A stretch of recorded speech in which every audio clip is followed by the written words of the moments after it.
accepter que les Togolais se prononcent pour que vous ayez la situation correcte pour pouvoir dire ce que vous pouvez faire. Je veux dire que le Togo fait partie de la communauté. Et quand le Togo a des problèmes, normalement, les autres États doivent aller à son secours. C'est le cas actuellement. Les chefs d'État ont travaillé. Ils ont travaillé. Ils ont voulu à ce que la paix revienne au Togo. Mais le problème du Togo, c'est quoi? C'est le respect des accords. Le gouvernement actuel accepte de dialoguer, mais quand un accord est sorti, il ne respecte pas.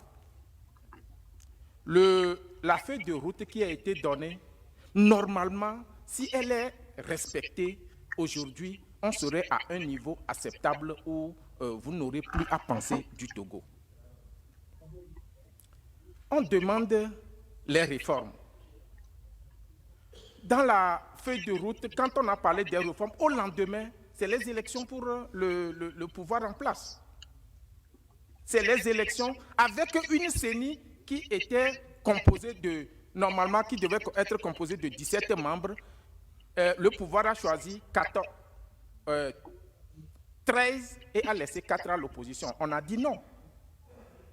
C'est pourquoi le comité de suivi est revenu pour dire partagez le nombre 8-8 et ensemble, vous choisissez le 17e. Ce n'est pas le 17e qui est de l'administration, c'était dans l'ancienne mouture. Restez ensemble pour choisir le 17e. Il y en a même, il y a des propositions qui demandaient à ce que si vous n'arrivez pas à choisir un 17e, que celui-ci soit de l'extérieur. Maintenant, je vais rentrer quelque peu dans les questions. La différence entre l'avant-projet de l'ESPER et celui du gouvernement, c'est que dans l'avant-projet de l'ESPER,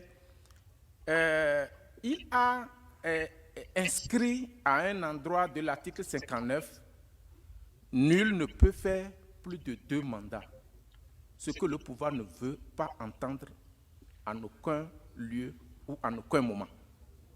C'est l'article 59. Vous allez entendre dans les discussions en aucun cas au Togo. C'est ça le problème. Quelqu'un a parlé du pouvoir père en fils. Et le chef de délégation a rétorqué. Oui, de père en fils, le Togo aujourd'hui, il n'y a pas une famille autre que Gnassingbé qui va être président. Pourquoi? Parce que ils font tout pour que la loi électorale soit sombre. Si la loi est sombre, ils proclament les résultats. Je veux donner, la loi est sombre, qu'est-ce que ça donne? Pour les élections de 2010, l'élection présidentielle de 2010, le résultat a été proclamé quand le représentant de l'opposition dans la CENI ont été mis ailleurs.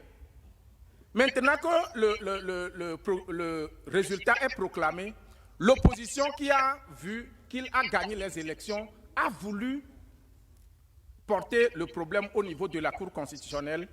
C'est le ministre de l'administration territoriale d'alors qui a envoyé les gendarmes qui ont pris les procès-verbaux et les matériels informatiques pour s'en aller avec. Avec quoi on peut attaquer la Cour constitutionnelle. C'est ça le problème. Et qu'en 2015, ils étaient en plénière. Les plénières ne sont pas terminées. Et ils ont proclamé les résultats alors qu'il y a une plénière demain. Ils ont proclamé les résultats cette nuit, sans les représentants de la CENI, de l'opposition dans la CENI. C'est ça, quelque peu les problèmes que nous avons, c'est qu'ils protègent le pouvoir de père en fils de cette manière. Le report des élections, il le faut pour le Togo. Hein. Il le faut pour le Togo. Mais ce n'est pas une force. Ce n'est pas, on ne doit pas, nous ne demandons pas forcément à la CEDEAO de le faire. Mais si l'élection se tienne, que Dieu nous protège. Que Dieu nous protège. Le président va se représenter encore? Oui. C'est pour ça qu'ils se battent. C'est pour ça qu'ils se battent pour que... Ceux qui parlent de 2 mandats exécutés, non. Il vient de terminer 3 mandats. Il veut se représenter encore. C'est comme ça dans les 14 pays. Oh, nous sommes jaloux aussi. Le président de la Cour constitutionnelle est nommé par le président de la République. Est-ce que c'est démocratique? C'est la Cour constitutionnelle qui va proclamer les résultats en dernier ressort et qui n'a pas attaque. Et s'il est nommé par le président de la République, il y a impartialité. Il y a tout ça là qu'on veut voir au clair. C'est pourquoi les nôtres disent qu'on a vidé les salles. Ce n'est pas ça.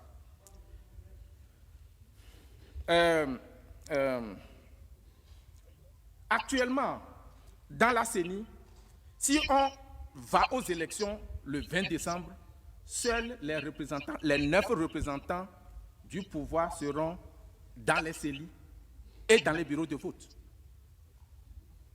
Il n'y a pas autre que ça, 9. Je vais terminer en disant que il y a des députés qui ont dit dans cette salle que le Parlement ne peut rien faire. Mais je suis désolé. Les gens parlaient du règlement intérieur et le renforcement de nos prérogatives. Est-ce qu'on les a lus bien? Pourquoi les lois sont envoyées au Parlement? Lors de cette session, nous avons des lois sur lesquelles nous allons nous prononcer. Pour que le Parlement se prononce sur un fait, ce n'est pas résolution. Le Parlement a le devoir de faire une résolution pour énoncer son point de vue. Je vous remercie.